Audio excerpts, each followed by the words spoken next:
kinda new. There's been a murder. We're back north of the border, so we can speak properly now.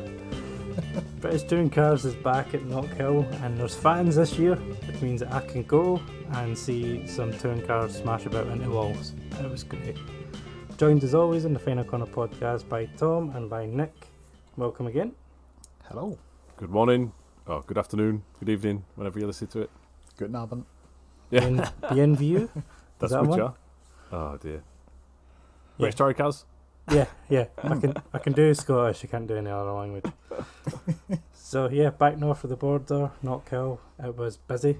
I wasn't expecting it to be so busy, but it was. Was it packed? Yeah, it was really busy. It was good. Which traffic wasn't good, but seeing so many people around the racetrack again was great. It was only just allowed to be full attendance a few weeks before it. Yeah, we were a few weeks behind you guys, so but yeah, it got confirmed, which I was excited about. And yeah, it was good to see some cars again. Oh, the sound. Well, it's not a nice sound, is it? But it's a loud sound. It's a painful sound, to be honest. It's I wouldn't say it's a pleasant sound.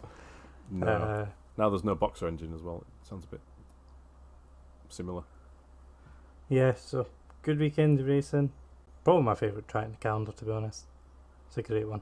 The only bit of news I could remember going into the weekend is it was confirmed that the hybrid would be tested at Silverstone. Oh, Yes. yeah. By Andy Jordan. But I was convinced all weekend it was at Knockhill. So Oh, really? I was excited to explain to my mate before the race what was going to happen, and then I was wondering, where's Andy Jordan?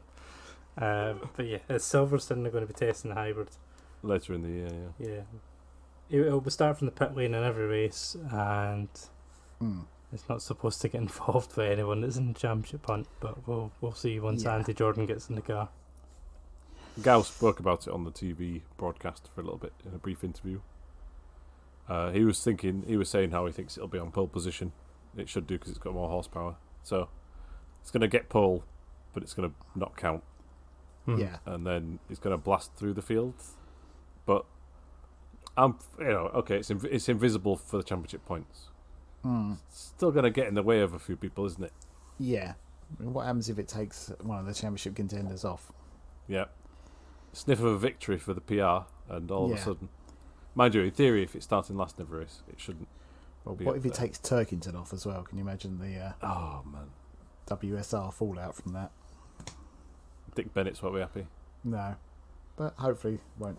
Yeah, hopefully. I was just thinking, like, what if there's a late safety car and it's already in like 15th, and then on the restart, it just jumps 4 cars into turn 1 because it's got the boost. Yeah, Plato Anyway. will be happy. Oh, well, yeah. If he's not happy about his straight line speed Yeah. at Knockhill, then I guess the hybrid, no chance. Apparently, it's already done a season and a half worth of miles. But it's not been seen on any real. Well, it has been. There's been a few public test sessions, right, but not many. So I'm assuming that's all in the Lake District at M Sport's private track because they're also doing the new engine for next year. Although, yeah, I wonder, has it been confirmed if it's running the Swindon unit or the M Sport unit? Don't think it has. I would assume M Sport. I'd assume the M Sport, but yeah, I haven't heard anyway. So we'll see if it sounds different or not and stuff like this. You need to have good ears to hear over Tim Harvey if you really want to check. Straight into qualifying then. I didn't see any qualifying. Did you? You watched a bit, Tom? Yeah, I watched a bit. Fairly straightforward session for British Touring Car standards, so only 2 red flags. Adam Morgan got a really weird bounce through the chicane. It was kind of bizarre. I don't know if there was something to do with damper settings or a slightly odd line, but for me it would have knocked my confidence completely because it kind of felt like he just took an aggressive line, but the car just bounces in between the curbs on the track. So it didn't like bounce over the curb, it just bounces on the track. It's really weird. And then that throws him into the gravel and he gets a puncture as the car goes sideways to the gravel.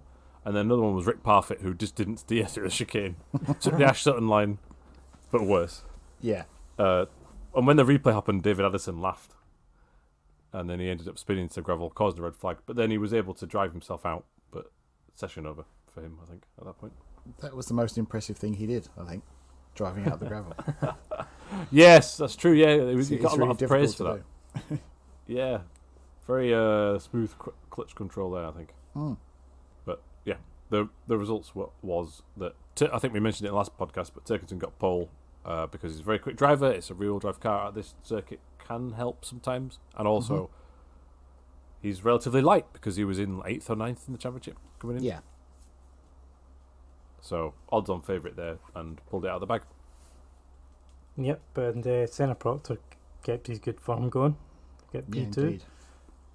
I was Smashing it. I was a bit surprised that Shedham was only 11th and the Rowbottom was 19th. So the BTC Hondas were going pretty well, and they're both quite light. So Well, for Rowbottom, first time with ballast on, really, isn't it, in qualifying? Yeah. Lot to learn. But Shedden's a bit of weird one. Okay, he had some weight on there, but for example, Sutton has out-qualified him there. And Ingram. Didn't have much weight, though. Yeah, and not much weight, yeah. And Ingram was second in the championship, qualified 9th. In qualifying, I think Shedden was purple in Sector 1 and then couldn't do the rest of the lap at the same speed. And it did 2 or 3 laps where he was really quick in Sector 1. And I don't know if at the end of the session they don't give you a sector breakdown. Certainly towards the end he was quickest through the first bit. So I don't know whether that's setup related. I wouldn't suggest it's driving ability related because the number of laps he does around this track. Yeah. But it could be just how the car's handling the chicane or struggling for traction at the hairpin. Yeah, interesting. it was good for Sutton to get 6th because he had a bout of food poisoning. So he was feeling a bit under the weather on Saturday. Yeah, he was ill, wasn't he? Yeah, I forgot about that. Which after eating sausage supper out one of the chip vans at Knockhill at the weekend, I can understand how he got food poisoning. Are you going to be one of those cool YouTube channels that's trying to do Formula 1 and esports and then there's like a review of the Silverstone food? What else did you eat the other day? I had a wagon wheel with me, Oh, so I ate that.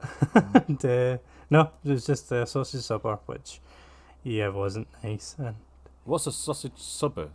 sausage Just supper, with chips, isn't Oh, it? supper. yeah.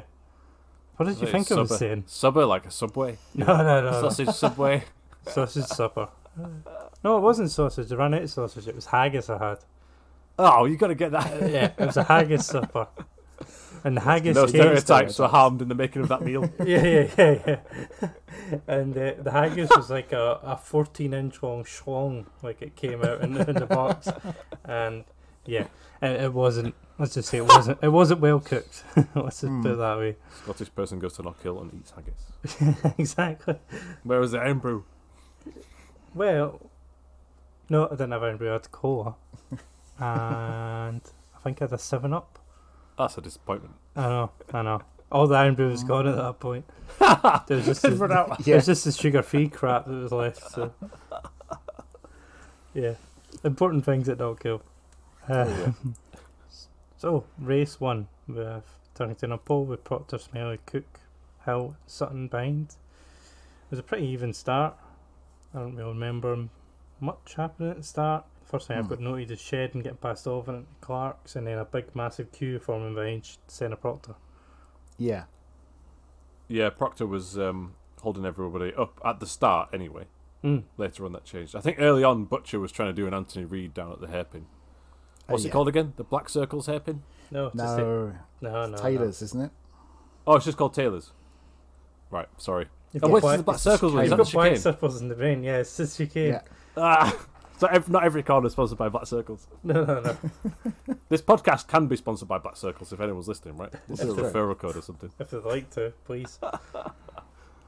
Right, okay, yeah. So, but he was trying to do this like really late move over the inside curb on Ingram, and most of the battle of action, well, first 2 races seem to be Butcher versus Ingram for the lower top 10 positions.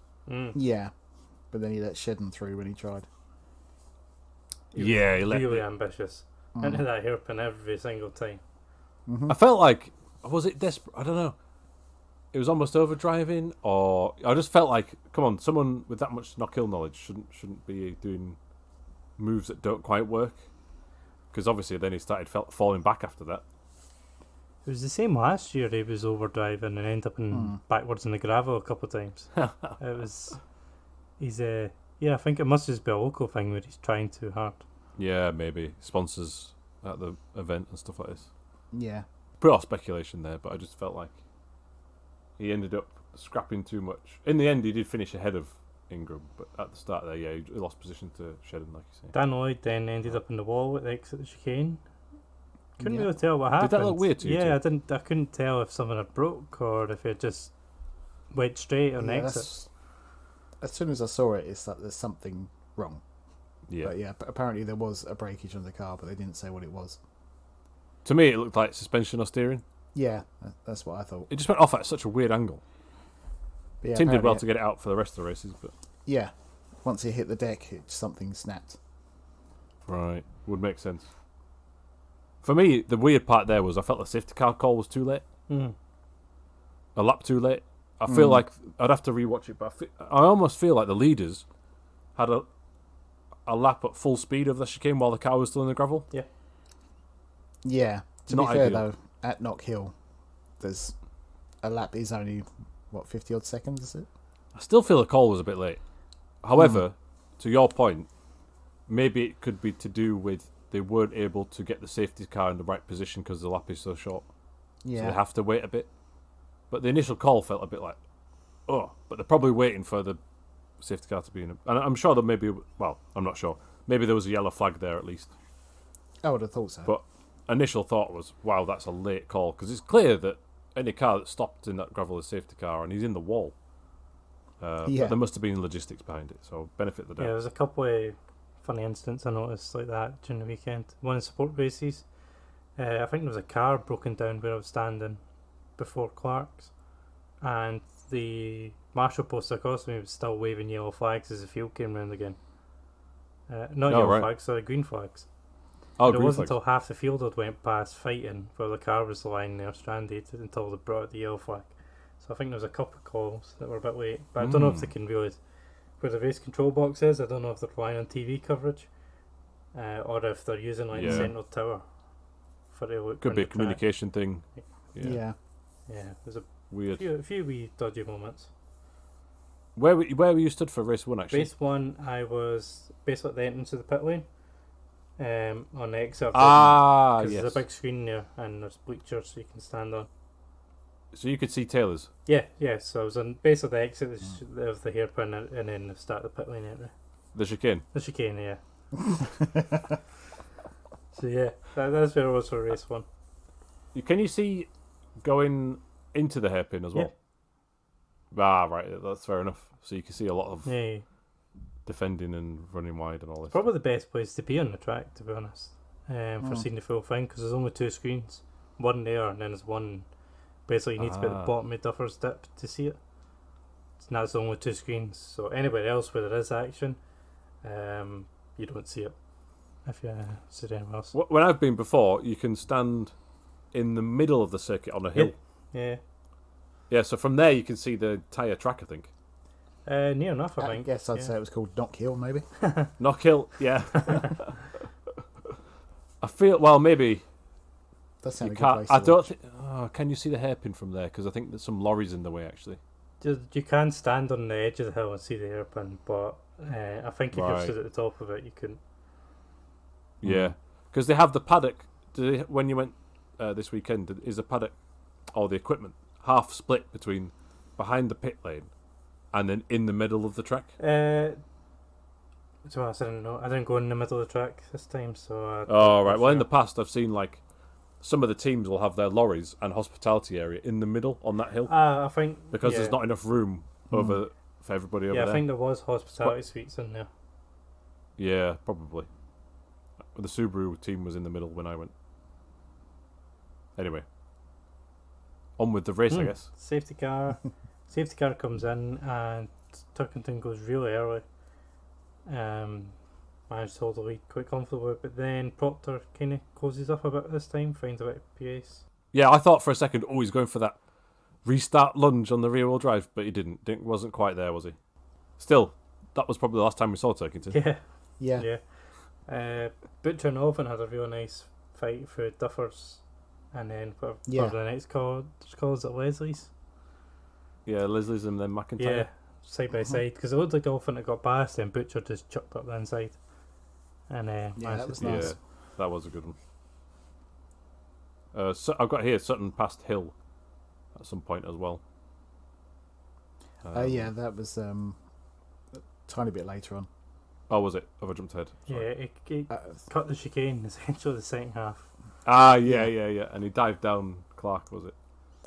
Yeah. I just, that line he took over that chicane was, I don't know if he was doing it every lap. I feel like he just did it when he wanted to overtake, which suggests that he might know it's a bit dodgy. I think it's a risky line. It can unsettle the car. Yeah, that's true. That's probably right. Yeah, it's just mega because it's not 4 wheels over, but it's like as Ish, far yeah. across as you can get with like the inside of the left tires, right? Just on it. It's I didn't see anyone else doing that. Oh, what I would like to say though is Tom Chilton qualified 15th. Bit of an iffy weekend. We'll come to him in a bit, I think, because I think he got biffed out when he was doing well in race 2. But Yeah. in qualifying, I noticed. I'm going to say 2011, where he was driving the Aeon Focus with the LPG. turbo LPG. Oh, so it might be 2012. It was the final year of that project where they had the newer shape Focus, and he got pole position at Knockhill. And if you watch his pole lap for that, it was completely over the curbs. His 2 wheels in the air here, his 4 wheels over the air there. Brilliant. He's trying to do that in the BMW in qualifying. And if you look at Turkington's lap, he didn't do that at all. Yeah. But there was a point where he was McIntyre's 2 wheels over, and you just think, 2 wheels and McIntyre's in a real drive car is probably not the quickest way, Tom. Not that I can drive. Whereas Sutton clearly has the car set up to be super, super soft, and he doesn't. He can, basically cut that chicane in a real drive car, which most of the BMW can't do. Well, going through turn 1 quite often, Sutton had it on 2 wheels as well. He did, yeah, on it. But I thought it was quite sensible from Jake Hill as well at that point when Sutton gets alongside him. Because he only had the slightest bit of his nose alongside. But Hill just thought, right, he's clearly coming through, I'm going to let him go. And I think Hill is definitely driving for the championship. I would agree with that, but then he messed up on, was it race 3? Oh, yeah, definitely. That was unfortunate. He'd done a perfect weekend in terms of being in the top 5 or 6, all and then messed up. Anyway.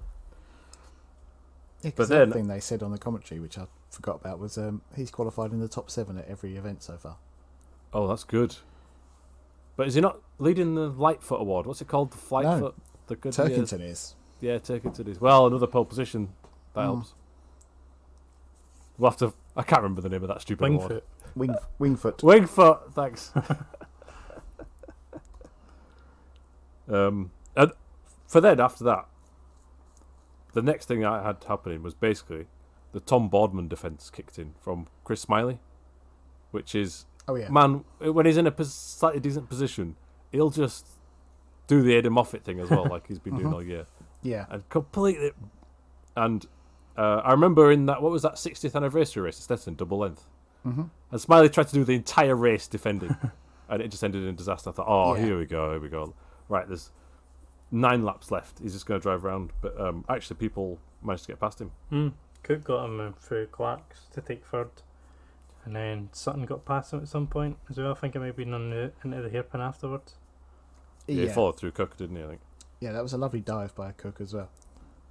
It was very like... it was just, Sutton's coming, I've got to do this now. Yeah, and it was like one move, bam. Yeah. Although I did try a few laps earlier at the chicane, at the hairpin and run wide. Oh, I did it again now, the chicane. You've got it wrong in my head as well. I need to keep catching myself. Was it the Island hairpin, yeah? Is that what it's called? No, that's a different track, isn't it? Yeah, that's Alton Park. I'm just trying to throw you. It was nice to see Cook back in the action again, up Yes. at the front. And doing very well, I thought. And Smiley as well, to be fair, qualifying third. It was actually much better than he's done all season. Top job, yeah. Then Tolliphant, if we're going to be doing those sort of names for everyone now. Tolliphant. Tolliphant. Tom Oliphant spins an exit the hairpin. It was a bit clumsy, I guess. He tries to get the switch back on Ingram to cut the inside, but Butcher's already got his nose up the inside. So he ends up getting spun right off and ends up right back at the start of the hairpin again. And has to take it all again. But that kind of killed his weekend, didn't it? Yeah, my first thought of that was that Butcher's taking him out, but then because he's on board with Butcher, but then you realise that it's because he's driven across the front of him. So yeah, Butcher wasn't at fault at all, but it originally looked like he'd just driven into the back quarter of him. The stewards disagree and gave Rory Butcher a verbal warning. Really? Yep. He had nowhere to go at that point, I don't think. No, I don't think so. No, he had his nose up the corner he's taken. He wouldn't have known that Oliphant would have suddenly decided to go 90 degrees across the front of his car. Bit of a weird one, that. Yeah. Not sure I agree, but it's not my job. I think we said at Alton Park when Oliphant got turned around. Oh, tricky one. Was it Plato's fault? Was it his fault? Not sure. Because Oliphant just sort of turned in, but Plato wasn't far enough upside, but then he kind of was. And I remember when at Brands Hatch at the start of the year when he won a race and he was when Shedden was coming, and he just kept sort of turning in and not defending. That was good at that point. I'm starting to wonder, is he just sort of maybe not quite aware if other cars are around him coming from the rear? Not sure. Just a couple of times this year I'm thinking, like this one. He's tried to get the cut back but not realise that someone's there, in my opinion. They're all similar incidents, I suppose. Yeah.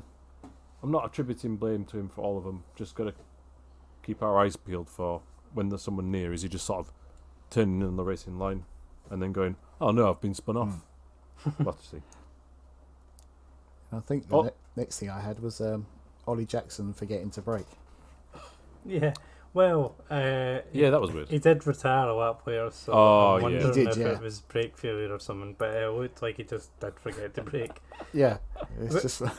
But it was a really weird incident because it was like a queue of 5 cars. He went straight at the hairpin, but then Aaron Taylor Smith on the exit had just basically parked it and was going he like brought 5 down, miles an hour.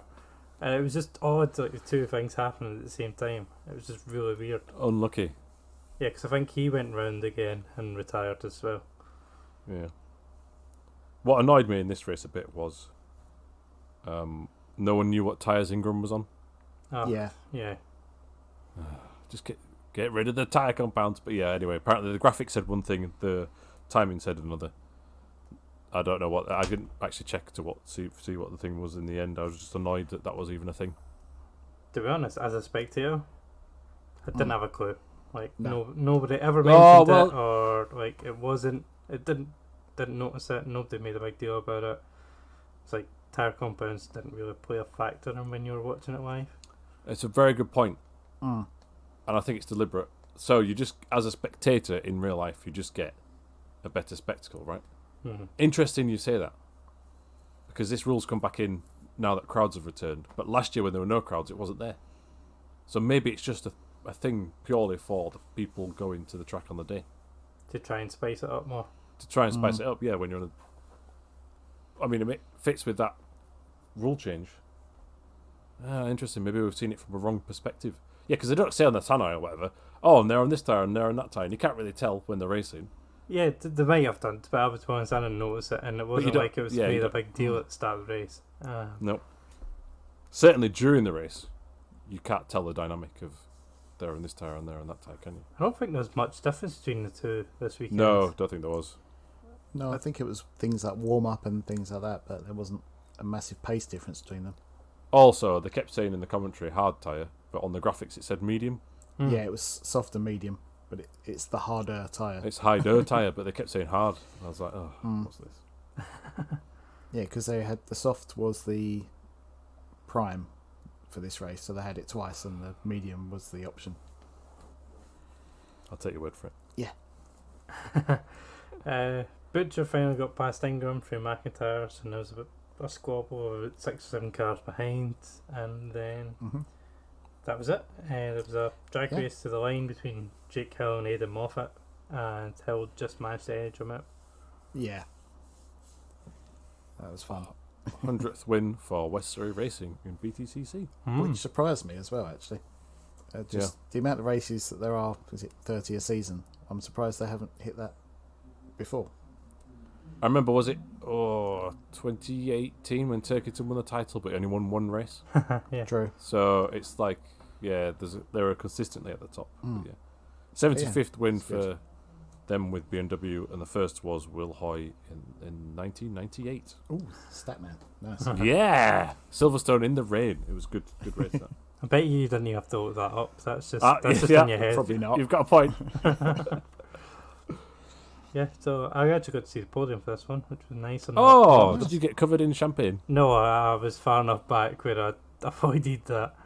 Of course, because you stood near it, aren't you, when you were spectating there? Yeah, but it stinks, champagne. I hate the smell of it. And you could smell it as soon as it started spraying it on people. It's horrible. But yeah, Proctor second and Cook third. Yeah, it was very good for BTC. The downside for them is I think it's really starting to show up Jade Edwards. Oh, yeah. And because I like Jade and I think she's a good racer, but she's, apart from one result in the points this year, she hasn't produced anything. No, another tricky weekend for her as well. I just think she needs to step up soon, or she won't be able to keep the sponsors or keep the drive for next year. I'd agree with that. Tricky one. I mean, she's no Mark Howard, but she's not exactly near the points. No.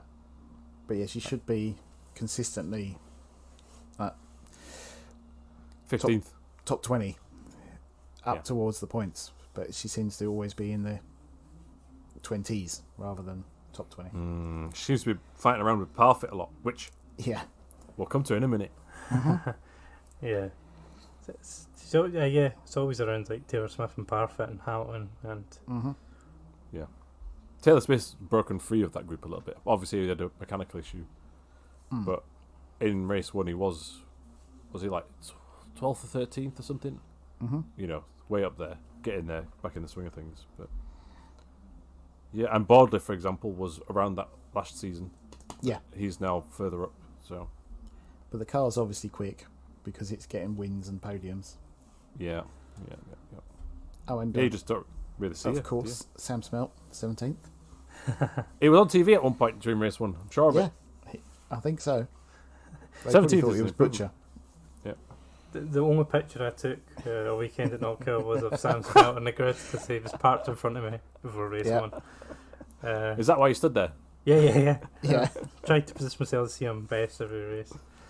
17th, I suppose, is pretty decent for him. Yeah, pretty good. Yeah. Rowbottom, he didn't really make much progress. He was only 15th. I thought he would have come through because Shedden did a good job to get to 8th, really. Yeah, Shedden had a good first race. Well, Rowbottom's still okay from where he qualified, right? With some ballast. But his weekend unravelled a bit from there, I felt. Yeah. Yeah, so... No longer third of the championship anyway, spoiler. Yeah. So, race 2, all kicks off at the start. And Smiley stalls on the grid. Manages to crawl away, but then Sam Smelt dives onto the grass to avoid him and takes a quick footboard. Not good for engine temperatures. No. And Nick Hamilton cuts across the front of Tom Oliphant and ends up in the pit wall and smashes his front end, and he's out, bringing out the safety car. Yep. Smiley managed to get a go. He didn't drop miles back. Lucky. He got away with it. Yeah, that could have been a bigger accident. Someone could have drilled him. Quite a lot of them didn't see him till the last second. No. Yeah, it's a weird start line on that hill, right? I don't know if that helps vision or not. But in Formula E this weekend, someone managed to stall on the grid, which is weird in an electric car. And someone drove straight into the other drivers drove straight into the back, and I was thinking, oh, this is going to happen here as well. But thankfully, it didn't. No. The only casualty was Hamilton in the wall and Smelt with extra sponsorship.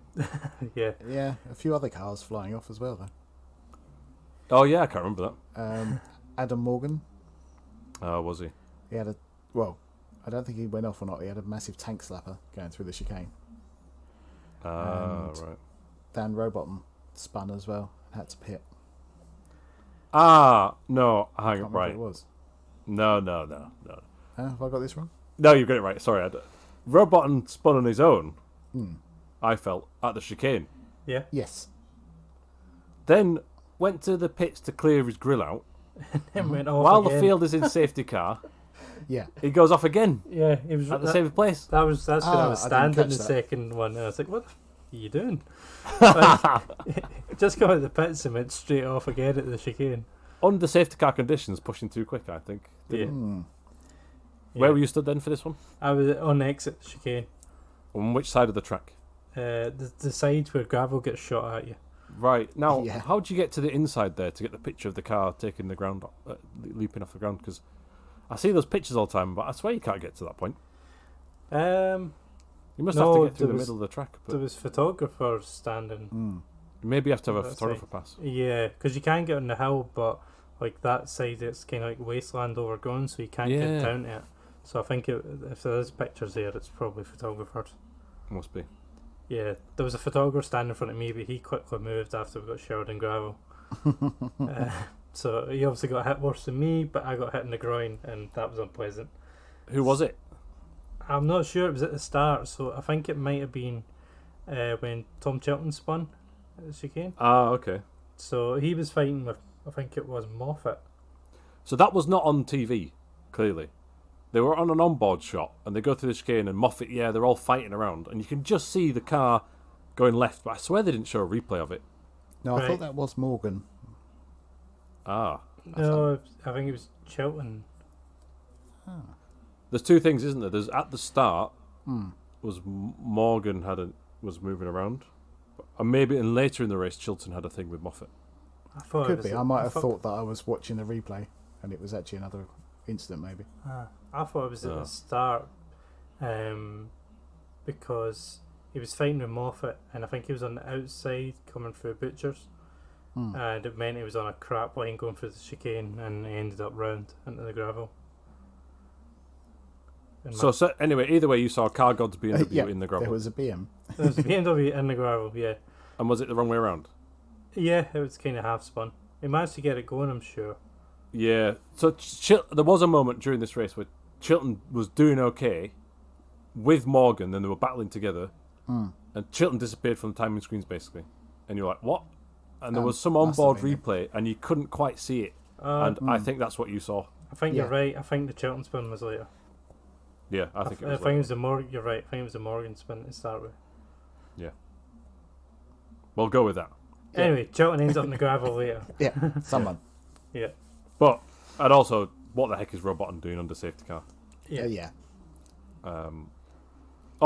And when it does get going, he does a dive like Cook into Clark past Jade Edwards. So you see Jade Edwards for a bit, Yeah. but he's basically completely out of control. Like he's sideways. I think he clips her a bit. It's like holy cow. Yeah. I mean, you got it done, but that was not smooth. Yes, and it was Moffat, Butcher, and Ingram were battling, and I think Chilton and Morgan caught them up. Yeah. I think that's what it was. Because Ingram tried to go around outside the Moffat, the hairpin, but Moffat shoved them out wide onto the gravel. Yeah. And I think Shedden got past them both at that point. Yeah.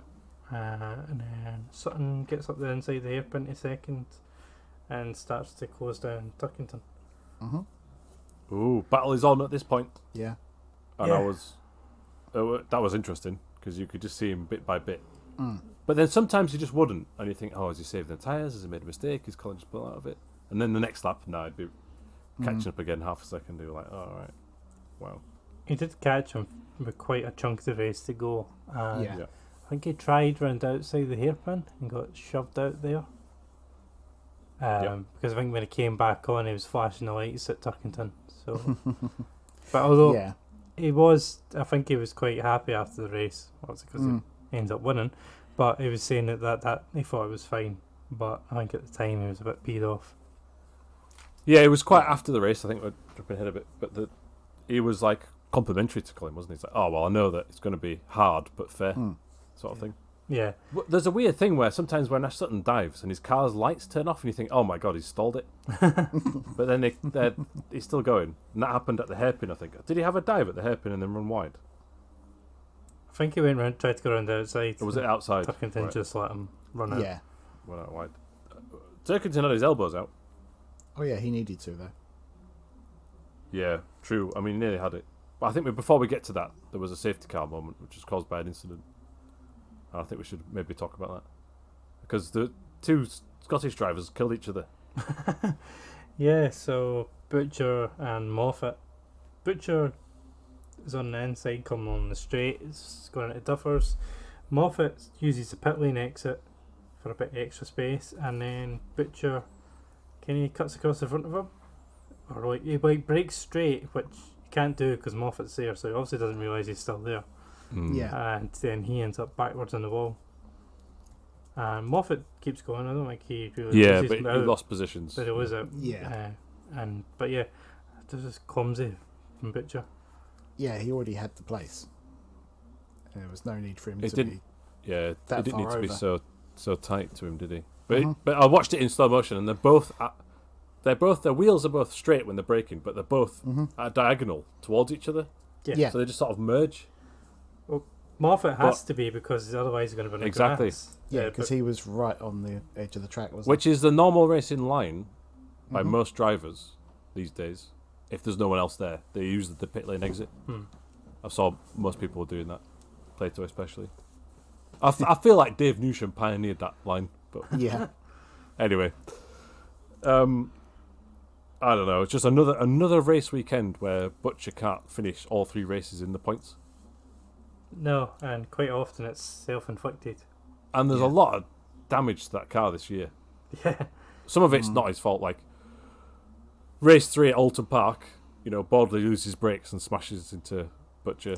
This one though, there's a contact. He's in the barrier. Thruxton, he spun off into the barriers quite hard. I just feel like if he could finish 3 races, he'd be much higher in the championship. There was one thing I hadn't thought of at the time, but I've just thought of now. Is just before this all happened, a lap or 2 laps before, didn't Ingram push Butcher? Oh, yeah, So he had a massive drift around one of the corners. Yeah, it was on up to the hairpin. He basically pitted him. Yeah. He So managed to could hold that it. have maybe The put alignment back in might and have out? been out. Yeah. Yeah. Exactly. I That's doubt a good it, point. but it's possible that he might have been jinking slightly left. Yeah. No, you're right. But no, I still think it was his fault. Yeah, it was a huge rub, wasn't it? It Yeah. was, yeah. I thought that's going to end in tears. Yeah, he held that really well. He did. And I think Ingram backed out ultimately. Yeah. He could have really kept going there. I'd forgotten about that. So that brings out the safety car. Then there's a restart. So before the restart, Rick Parfitt spins. Oh, yeah, sorry. Important. Got to point that out. Yes. Rick Parfitt makes a mess of it again, and Does he, though? which means he's a lap down. There we go. The big part that I missed out. Yeah, he's a lap down, but he's sitting in third when the safety car comes out, and then just causes absolute chaos. It's shocking. It's so bad. Like the gap he leaves to the top 2 at the restart is bad enough. Then not getting it. Just pull over on the straight maybe or something. I don't know. And then of course, unfortunately, there's a yellow flag at turn 1. So the decision to restart it is a weird one for me. Because the car's in a dangerous position. But then we've gone, I don't know, for TV or timing, let's restart it and we'll have a permanent yellow at turn 1. Yeah, I never It's really kinda weird. understand that.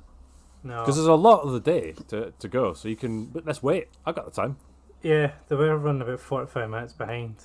already. Right. Yeah, which is I would have missed race 1 just with traffic, but fortunately it was delayed because there was a crash in the Genetta Juniors at like 9 o'clock in the morning.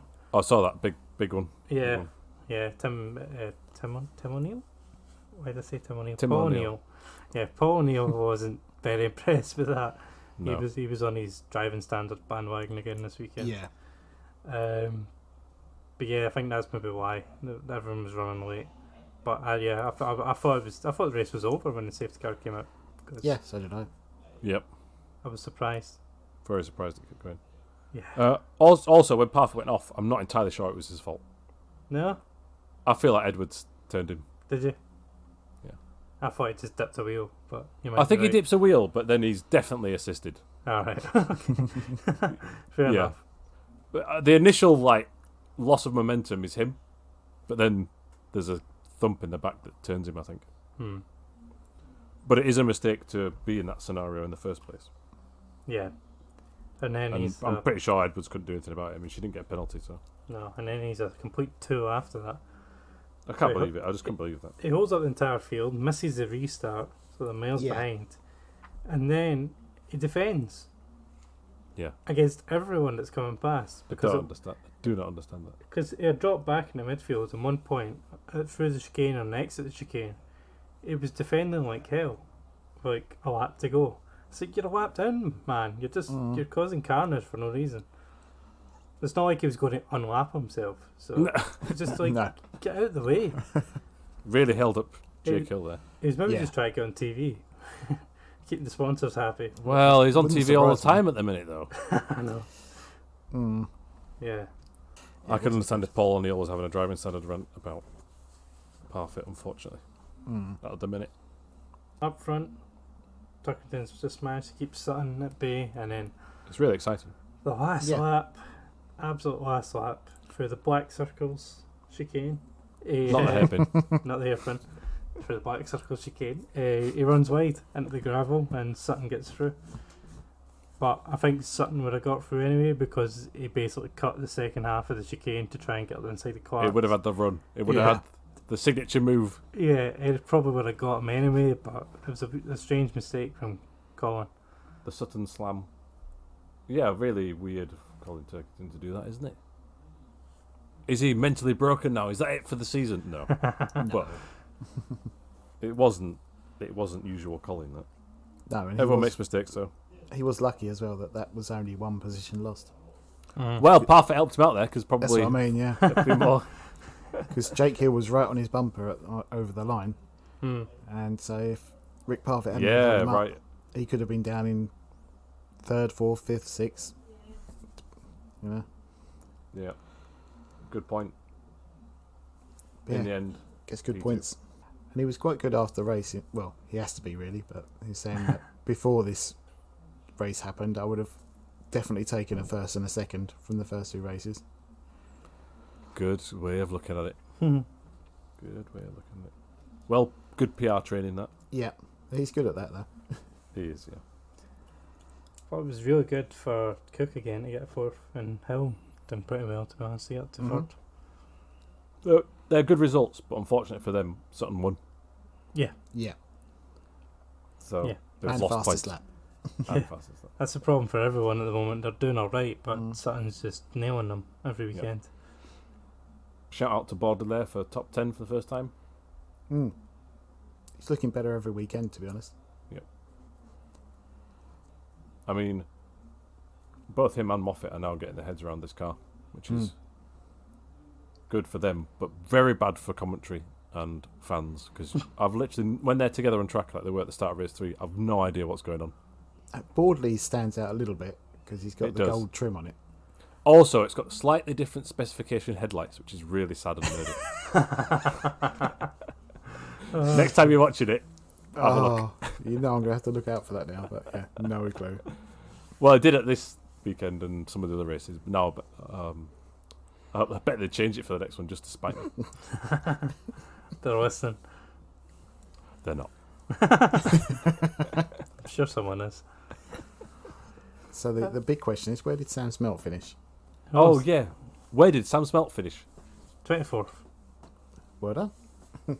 So he went backwards from 17th. But he did have a quick fit banner, so he did well to finish. Yeah. Engine could have been cooked. I didn't see how he got rid of that either. I didn't know if he had to pit or... No idea. If it just came off. So there's Chilton in 25th after his gravel visit. Lloyd in 26th, that's interesting, because he didn't crash in this one, did he? So I wonder if he was in another incident or the car wasn't straight or something weird. Who was that, sorry? Dan Lloyd. Oh, Dan Lloyd.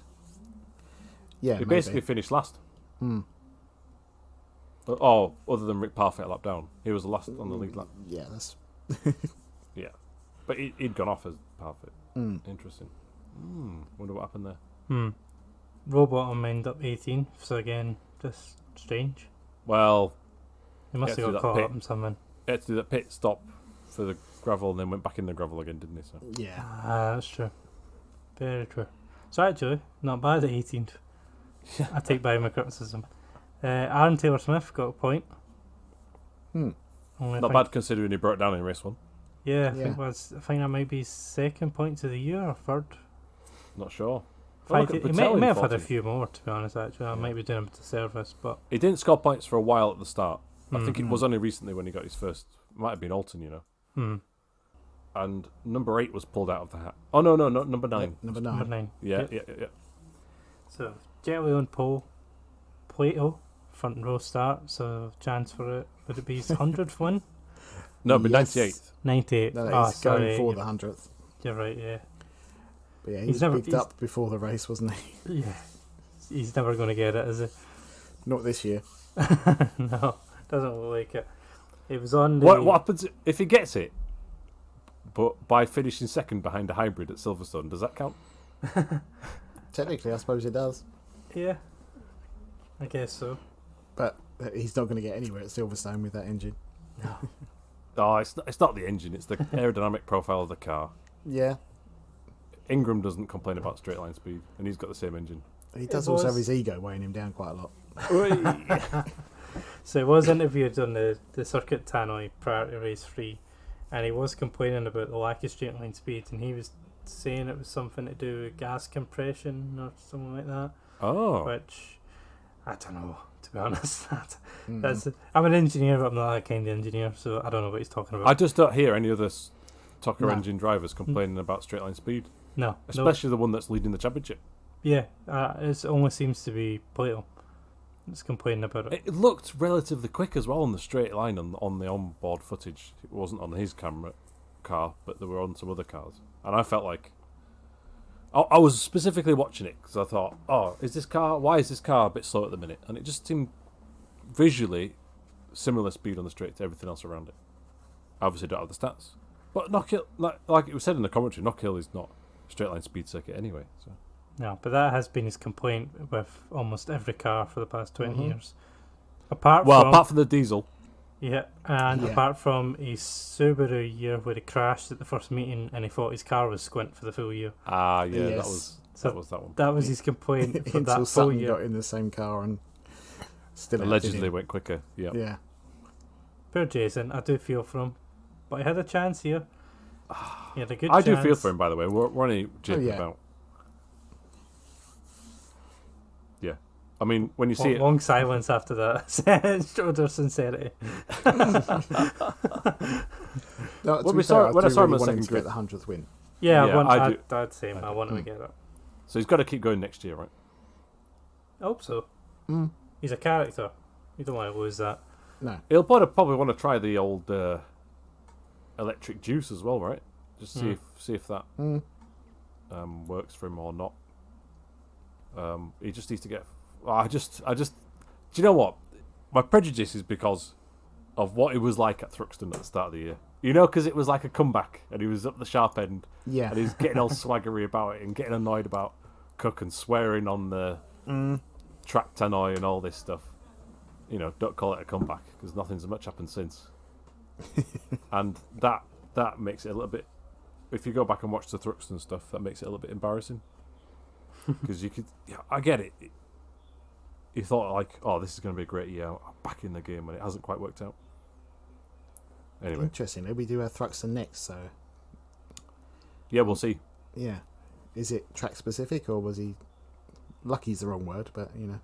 I don't know. Part of me feels like sometimes in the start of the year, some teams who are good throughout the season are slow in the first round. They're getting up to speed. They're gelling. They're getting used to things. And that maybe PMR got the jump on that. I don't know. We'll find out, like you say. Mm. Anyway, he's P2 on the grid, so you think, here we go, strap Yeah. in. and in fairness, that is exciting. Yeah. You sat there thinking, here we go, fireworks. Yeah. I did actually feel a bit sorry for him at one point in this race, but Yeah, he got a pretty even start with. Oh my Jelly. god, Firing away. Mhm. my brains just went Jelly? jelly. Oh my Yeah, god, that's That's terrible. what your brain went to, I think. Yeah, exactly. Pretty even start. Ingram get up to third. It did. And That's then probably a good move. There was a bit of an instant at after Mitchell's. No Minchills. Bloody hell, my brain's gone. Chicane.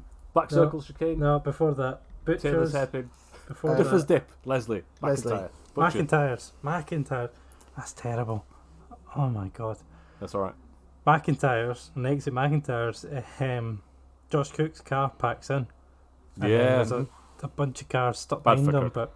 but Jack Goff goes from like 10th to last because he just gets stuck. Yeah. I felt so sorry for him No, I did.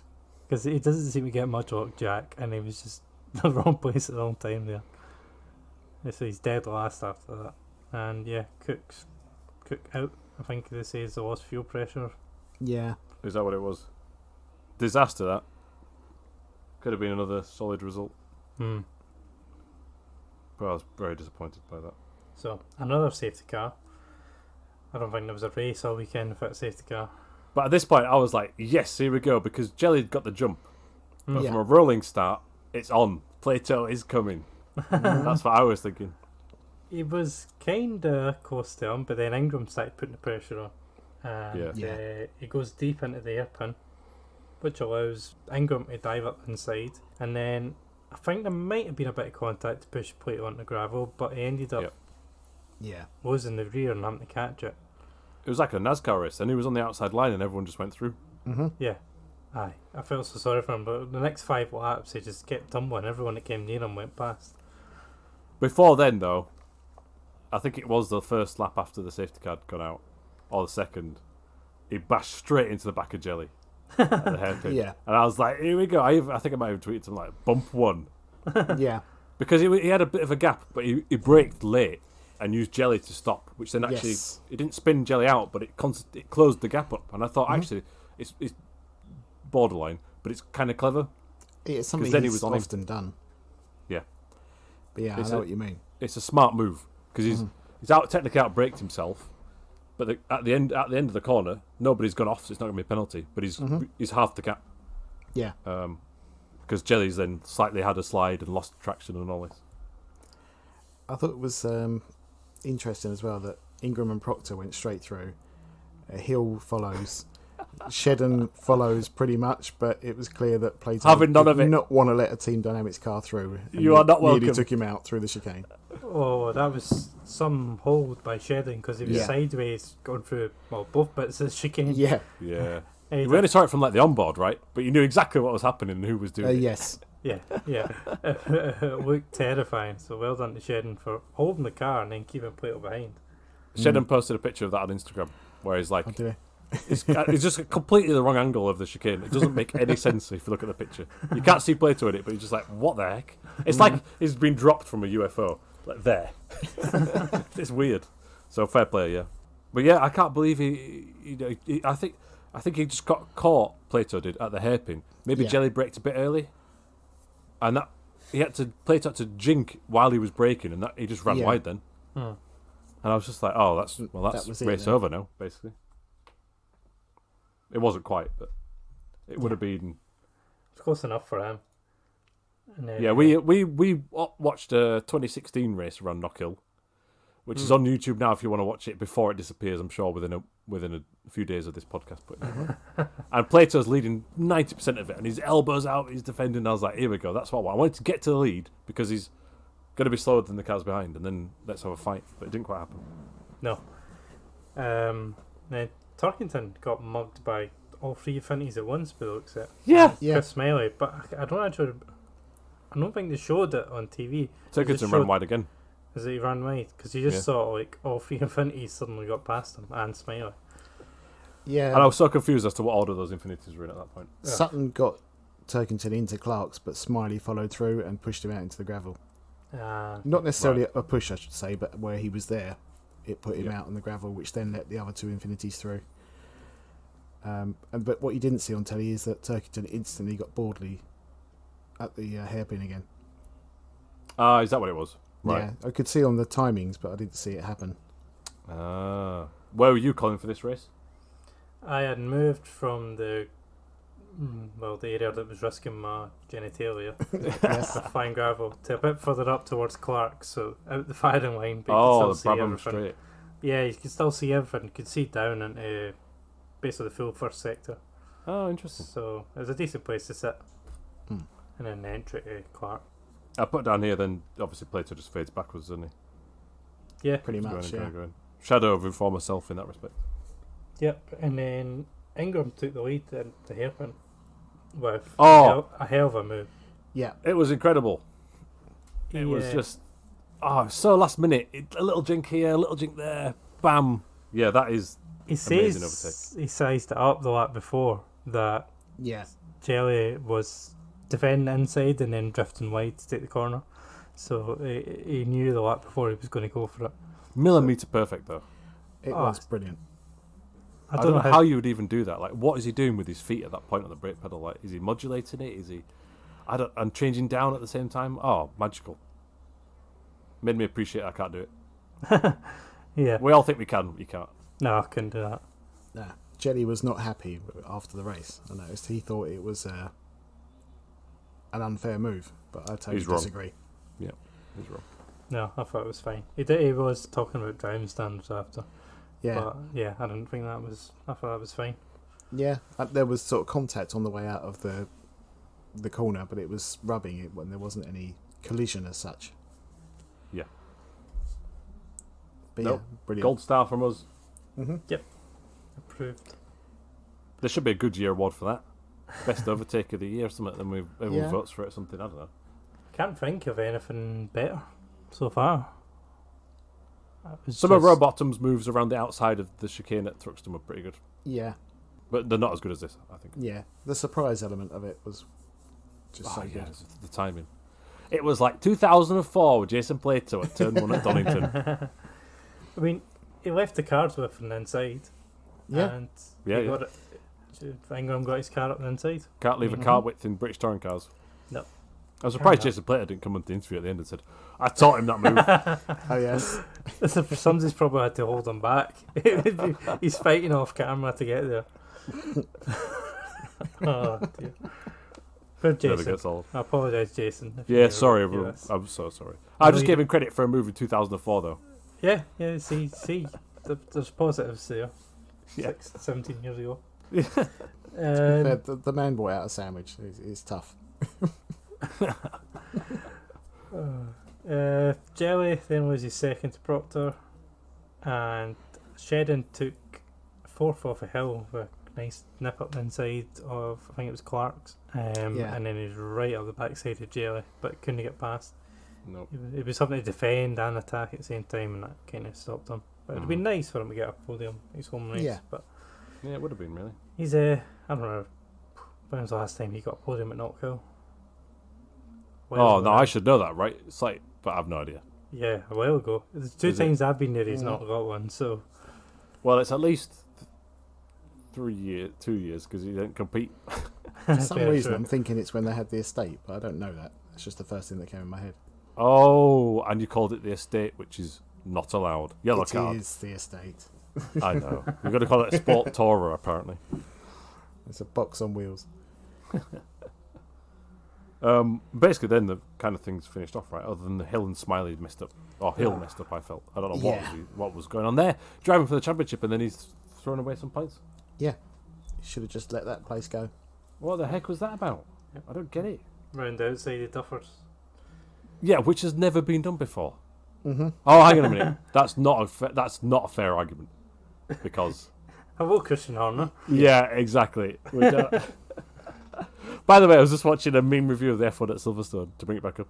And in one of those interviews, he was on this tirade and constant PR thing of, oh, you don't overtake there, blah, blah, blah. And did you see where he said he's 8-time world champion? He should know better. Yeah. Oh, we covered that anyway. Sorry. Yeah, but what was Hill doing there? Oh, I don't get it. I do not get it. Try to hang it around outside is just risky move. It wasn't even just like he was already alongside. He came from behind to then go around the outside and then turn in. Nah. Yeah, that's never happening. So he ended up on Let's the hope he didn't do it gravel again, and then though. grass, Lesson learned. and then in the pits. Yeah. Which is a shame because he was having a good weekend. Yeah, it was. And the answer to my own question was 2015. Oh, good sleuthing. He won in race 2 in 2015. And Knockhill.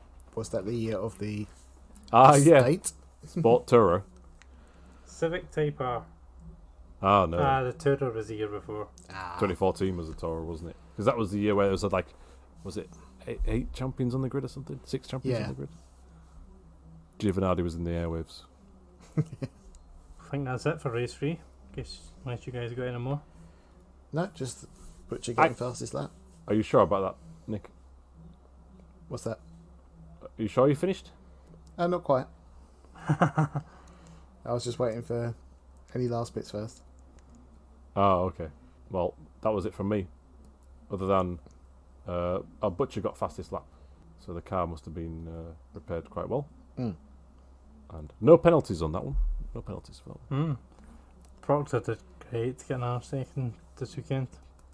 It's a shame he missed round 1, actually, think about it. Yeah. Is it though? He's come really good the past couple of weeks. Is it? Because to me, it's a quick car with a good team and a great driver, benefiting from the fact that they're not in the championship hunt, therefore lighter than qualifying.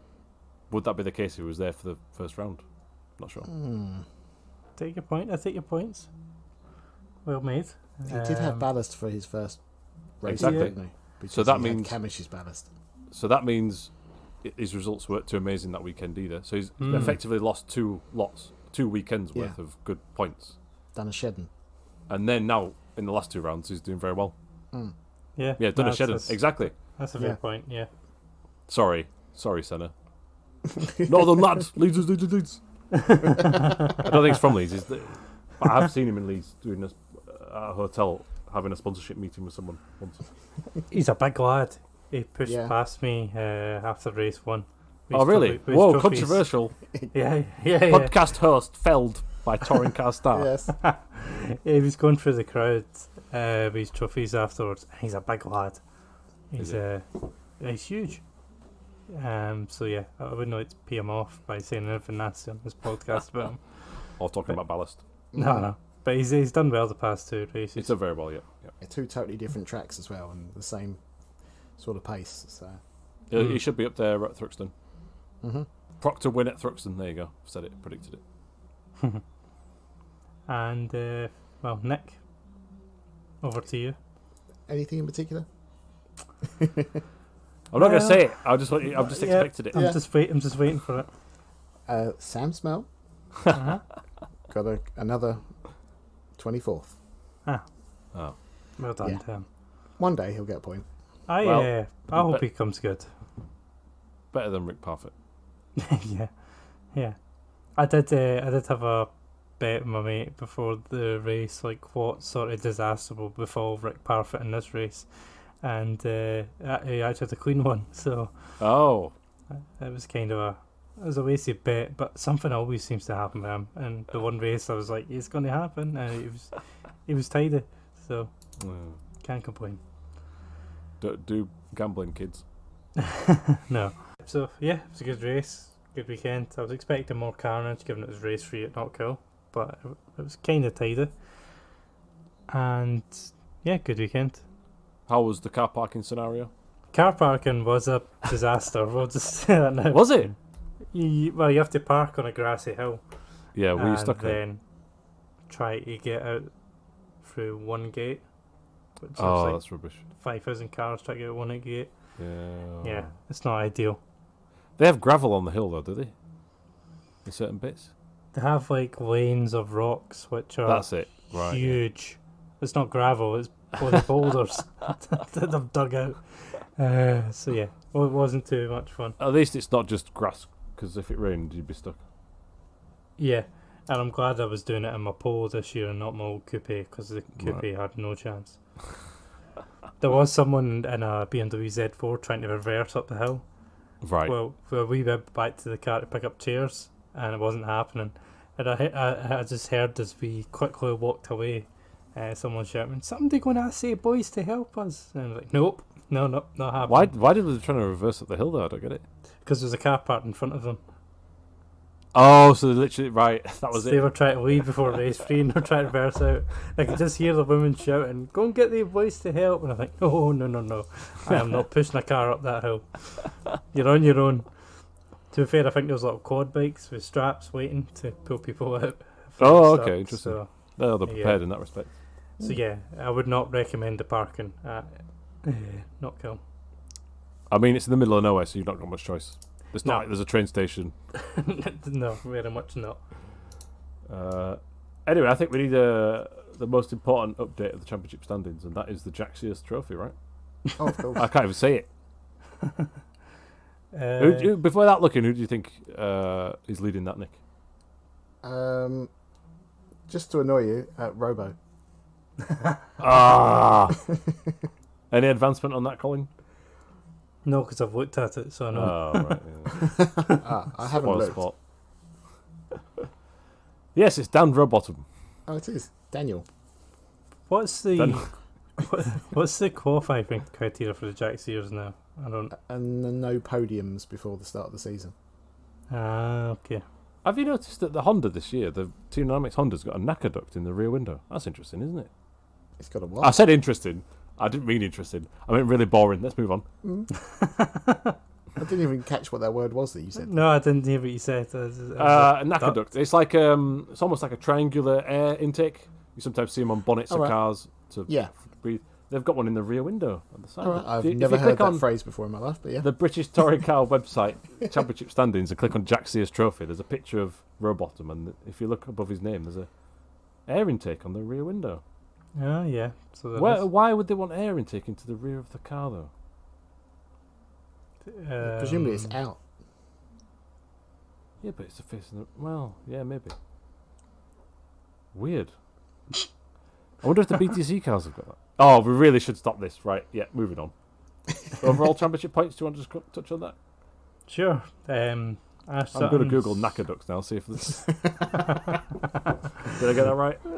By the way, I said imbroglio last episode, and it's pronounced imbroglio. Wrong. You spelt it right. So yeah. It is a knacker ducts. Yeah, fine. So Aston's the lead, 172. Tom Ingram behind him on 158. Then you've got another 20 points back to Turkington. Up in third now, so ballast in qualifying. Big jump. And Shedden's up to fourth, so actually a decent weekend for him. Mm-hmm. Even though he probably was going to Sutton, he's up to fourth. Hill's a point behind and still fifth. in contention at least. Yep. And Cook's on 1, 2, 3 and 6. Rowbottom after a bad weekend drops to 7 from 1, 2, 1. And Jelly's up to 8th. Yeah. Butcher's dropped out the top 10 as well. Oliphant having a bad year with his spins and incidents and bad luck. Yeah. Because he was right up there in last year's championship. But it's... Yeah, top Jelly BMW for a while, wasn't he? Yeah. But it's Jelly, second of the WSR cars, and Adam Morgan fallen well down from top BMW now to third BMW. Yeah. Disaster of a weekend, really. And it was qualifying that started that. I mean, we're only halfway through, but I think top 6 are all still in it. After that, you're getting a bit hit or miss. But Proctor could make a late charge to get towards the top 3. That would be mad. But it could do very well at Thruxton, like I say. So we'll have to see. If he gets within 40 points within 2 rounds to go, then it counts. It counts. Is that your rule? That's the rule, yeah. So next up's Thruxton in 2 weeks' time, so 29th of August. I can't believe there's still 5 rounds to go. Yeah. Oh, I think they're flying by. It always feels like ages between rounds, but it's luckily there's only 2 weeks this time. Only 2 weeks. Yeah. Well, we'll see. I've already said Proctor to win. The championship or just a race? Just a race at Thruxton. Just a race. Right. If it's not race 1, it'll be race 3. That's a part. There we go. I wonder if Sam Smelt will have his wobbly rear wing. Oh, we need to keep an eye on that. Yeah. key thing. I've not been paying attention, but he's not really been on television enough from that angle. Whenever I see, I always look, but I can't see it wobbling. Yeah. I can't say I've paid that much attention this week to say the wing wobble. To the wing wobble, but on the teams, Laser Tools are top. BTC are joint second they're ahead, but they're joint in points with Halfords racing with Cataclysm, and then Ginsters, so that's Tom Ingram, 2-3-3. Laser Tools there, you see. Carl Baldley propping him up at the top of the teams championship. They could win the teams. They didn't win it last year, right? I'm assuming it was WSR, right? Yeah, WSR. But now actually, Laser Tools have got a good chance now. They've got all 3 cars performing well. Oh, that's actually one to watch. Look at BTC Racing up in second. That'd be because Proctor and obviously Camish did well at the round 1 as well, right? Yeah. Yep. Alongside Cook. Cookstown Mile. BMW down in 5th. Disaster. Hopefully Edwards can start getting up there as well. Mm-hmm. Make it a bit more interesting. Yeah. I see that Ford are second in the manufacturers' championship, even though they're not a manufacturer. So yeah. Let's not go back into the weeds. I think we got there in the preview Yeah. podcast. Yeah. Right, reverse it out. Yeah, so good weekend. And 2 weeks in Ruxton. I've nothing else to say. Apart from a Porsche blew up in front of me. Oh, which was yeah, right, exciting. It did. What happened there? I didn't see that on TV, so. So, what was it? One Porsche British, whatever cup thing, Dan Camish is racing. Yeah, we'll just call it that. I don't know what the Porsche series are called these Carrera days. Cup, Carrera Cup. GB. Mm-hmm. GB, right. He basically tried like the Ash Sutton line over the chicane and ripped the bottom off his car and it instantly caught fire. And it was very hot when it went past. Was it? Yeah. Was this after the groin incident? After the what? The groin incident? Oh, yeah, this was after. So we had moved out Wow, danger, so you've... and then the car blew up in front of us. Your crown jewels have been injured, and then you've burnt your face. Yeah, so he parked up.